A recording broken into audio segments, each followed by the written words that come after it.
Hi! ஏற்காடுல சூப்பரான ஒரு இடத்த பத்தி பார்க்கலாமா? பேசிக்கலி இது ஒரு பிரைவேட் ப்ராப்பர்ட்டி. ஏற்காடுல இருந்து 45 மினிட்ஸ் டிரைவ்ல இந்த இடத்த நம்ம ரீச் பண்ணலாம். ப்ராப்பர் கைடோட நாங்க இங்க போயிருந்தோம். ஃபாரஸ்ட்க்கு நடுவுல ஒரு 1 ஹவர் ட்ரெக்கிங் பண்ணி போனோம் அப்படின்னா, சூப்பரான ஒரு டெஸ்டினேஷன போய் ரீச் பண்ணலாம். இந்த ஃபாரஸ்ட்குள்ள ஆல்ரெடி நடந்து போன மாதிரி ஸ்டெப்ஸ் எல்லாம் எதுவுமே இருக்காது. அங்கங்க பாறைக்கு நடுவுல அப்படி இப்படியே நம்ம பொறுமையா நடக்கணும். போற வழியில காஃபி பிளான்டேஷன், பெப்பர் பிளான்டேஷன் எல்லாம் பார்த்தோம். ஃபைனலி எங்களோட டெஸ்டினேஷன் ரீச் பண்ணியாச்சு. காட்டுக்குள்ள நடுவுல ஒரு சூப்பரான வாட்டர் ஃபால்ஸ், அதுவும் பிரைவேட்.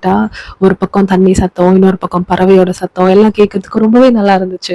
ஒரு பக்கம் பெரிய பெரிய பாறைகள்ல இருந்து தண்ணி கொட்டிட்டே இருந்தது, இன்னொரு பக்கம் பாறைக்கு நடுவுல எல்லாம் அங்கங்க தண்ணி ஓடிட்டே இருந்தது. பாக்கிறதுக்கே ரொம்ப நல்லா இருந்துச்சு. இந்த பிளேஸ் டோல்ஸ் எவ்ரிபடிஸ் ஹார்ட். ஏன்னா அவ்வளோ நல்லா இருந்துச்சு. பயங்கர நேச்சுரலா ரொம்ப ரெஃப்ரெஷிங்கா ஃபீல் பண்ணோம். ஒரு ஃபிஷ் ஸ்பா எடுத்துட்டு கூடவே எங்க கைடு எங்க எல்லாருக்கும் டீ காஃபி பிஸ்கெட் எல்லாம் கொடுத்தாங்க. அதையும் அங்கேயே சாப்பிட்டுட்டு பயங்கர ஹெவி ஹார்ட்டா மனசே இல்லாம அங்க இருந்து கிளம்பிட்டோம். இன்னும் நிறைய டீடைல்ஸ் வேணும் அப்படின்னா இன்ஸ்டாகிராம்ல டிஎம் பண்ணுங்க. பாய்.